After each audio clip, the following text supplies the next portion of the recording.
and welcome to Amrita by the Book. My name is Amrita and today's Tag Tuesday, and what better way to celebrate than doing the tag of all tags. This is a tag that was originally devised by Scally Dandling About the Books, and I was tagged to do this by Katya, who has quickly become one of my favorite channels on here. And I think it's actually called Tag of Tags, but you know, I think it suits my sense of grandiosity better to just call it Tag of All Tags. I think Katya did this pretty much off the cuff, and I think that's what I'm gonna do as well, which is a departure for me, as I am going to explain in a bit, but you'll see why.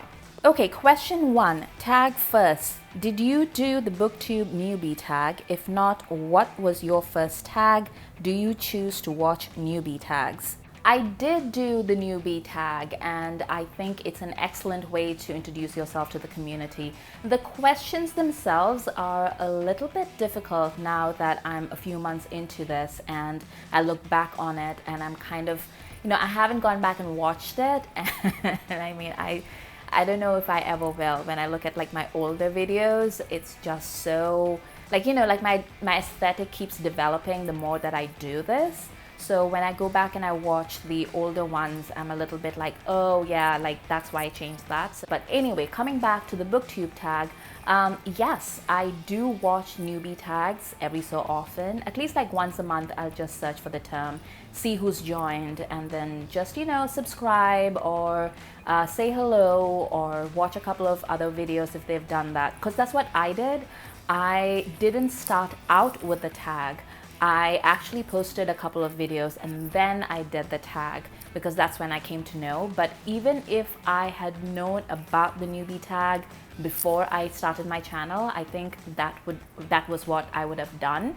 So if you're a newbie and you are thinking about starting your own channel and you're watching this tag, here's what I did. I put up a couple of videos that were meant to go on, you know, like I had an idea coming in, like I was going to do 12 videos and that was it, and if I enjoyed it I was going to continue, which, spoiler, yes I did. But I had like a few of those videos already prepped and ready to go, and I posted a couple of them before I did the Newbie Tag. That way, when people clicked on the Newbie Tag and they saw my video, and if they wanted to check out more of my stuff, then they could do that. So I had like a plan, like not a very good plan or a sound plan, but I had a plan. This is still very much a very personal, very tiny channel where I am just trying to make friends and, you know, just talk about things that are important to me or that I'm interested in. So it's not a business plan that I had, but it was definitely a plan about content. And that's because I've been doing various types of content for years now. So I knew going in that I needed some kind of plan because that's what works for my personality. Your mileage may vary.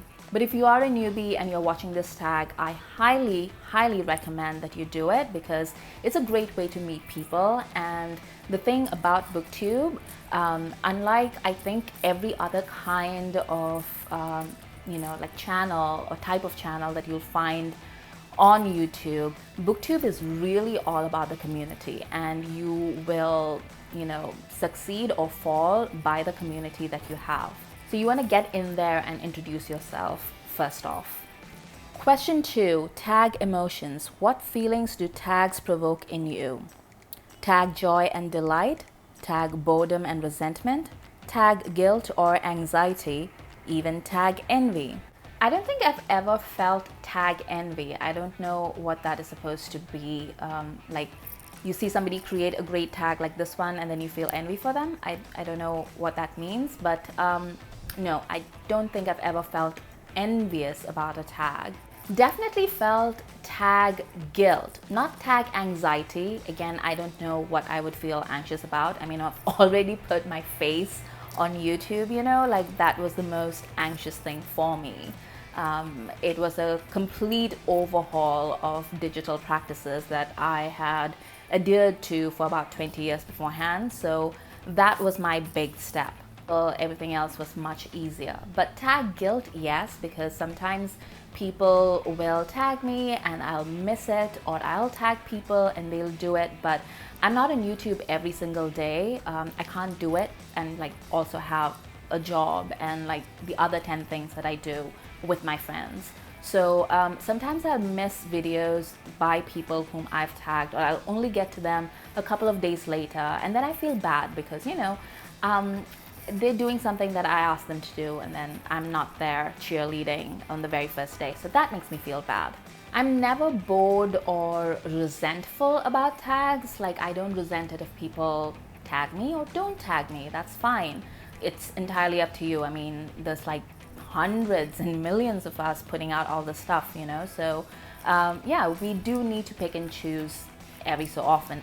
I do tags a lot, so I do cycle through a whole bunch of different people, but sometimes I don't know if people are open to tags, you know, because I follow a lot of new booktubers, and sometimes they haven't done any tags at all, including the Booktube Newbie Tag. So I don't know how they feel about it, and I don't want to be a bother, and that's why I don't tag you. So yes, my primary feelings about tags is joy and delight, and that's why I do so many tags. Question 3, tag favorites. What kind of tags do you like the most and least to do and to watch? So broadly speaking, there are 2 types of tags, right? Like, one is very book focused and it's asking you to find books that match certain prompts and to list them basically. And when I did my persuasion tag, which was my original tag, I chose that format because I like to do those the most.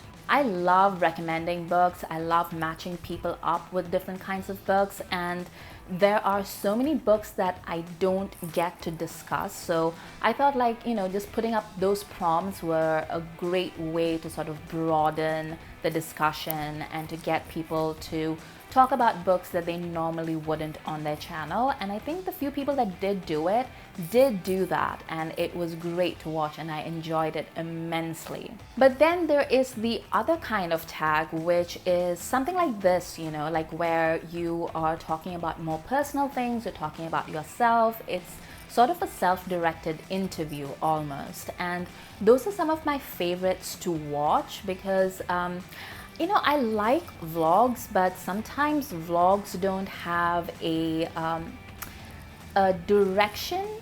I don't know how to explain it. Like, you know, they can be a bit all over the place, which is part of their charm. But I like interviews. I've always liked interviews. I like, you know, those Proust questionnaires and things.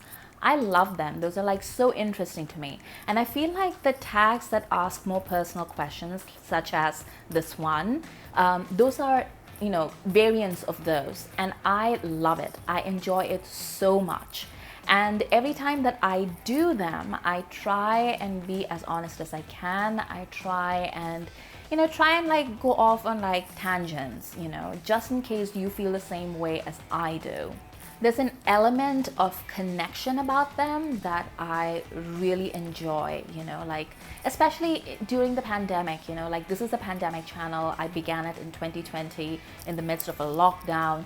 So I really was looking for human connections at that time because I couldn't do it physically. I couldn't go out, I couldn't meet people, and I tend to live a rather social life, even though I do have introverted tendencies.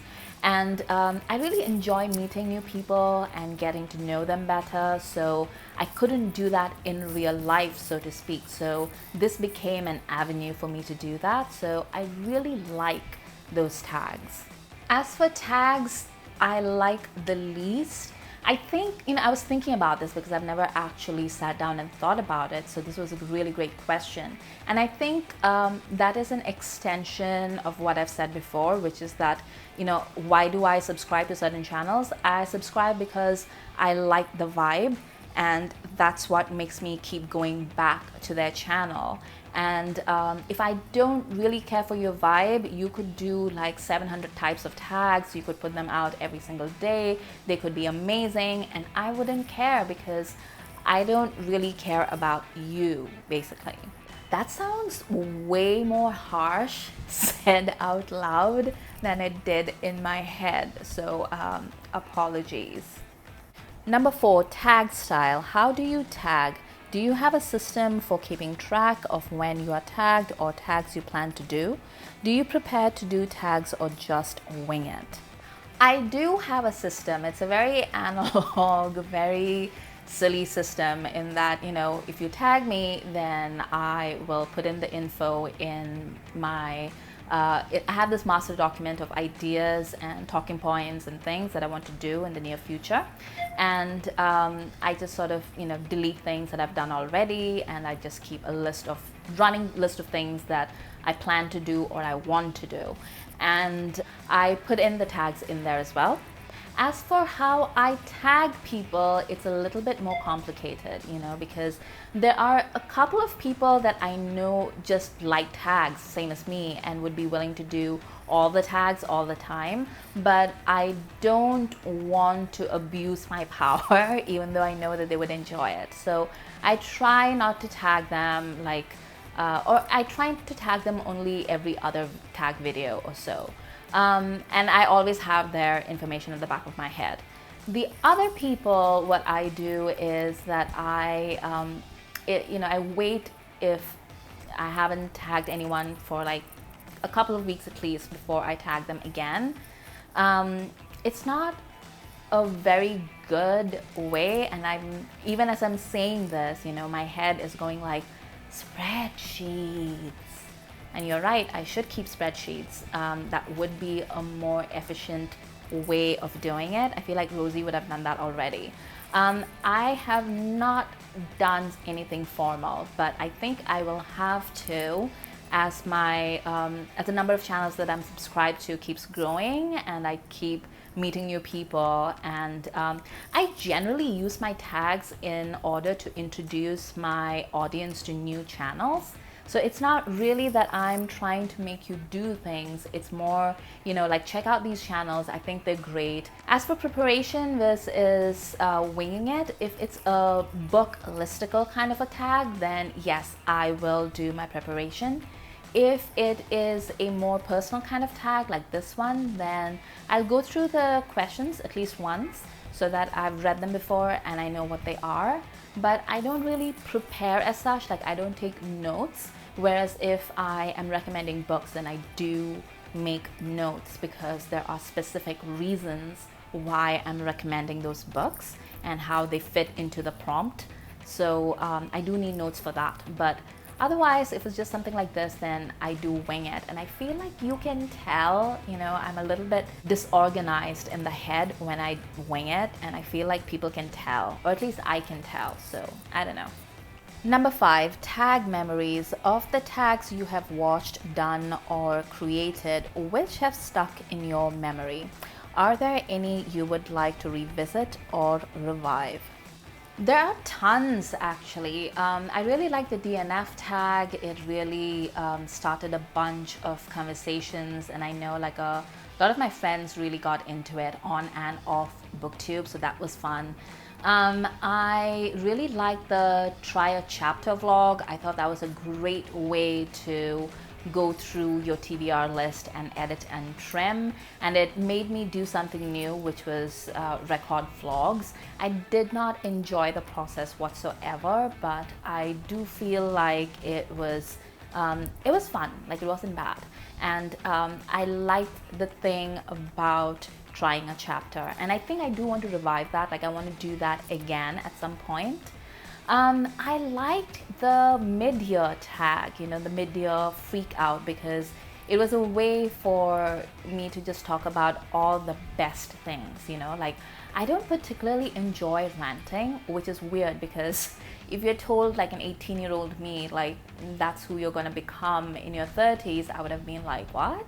But it's true, I don't particularly enjoy ranting on my Booktube. I like to talk about things that I enjoy, and the mid-year freakout was really about celebrating books that I enjoyed. So I'm definitely going to do that again this year. And let's see, I like the tag that I created, but it was needlessly hard in retrospect. I don't know. If anyone wants to do that one, again, I will have created a playlist of my persuasion tag. If you want to check that out, you'll see what I mean when I said it was pretty complicated. Number 6, and finally, tag people, of course. Okay, here's the problem with winging it. After saying all of these things, I am now incredibly self-conscious, and I don't know who to tag. I feel kind of weird about tagging anybody at this point. So here's what I'm gonna do. I'm gonna tag about 5 or 6 people in the description below. Please do check it out. Like I said, the tags that I do, the channels that I tag, I'm just trying to introduce you to new content, fresh voices, people that I like, and I hope you'll check them out. And until next time, I wish you happy reading. For more videos, please hit the subscribe button.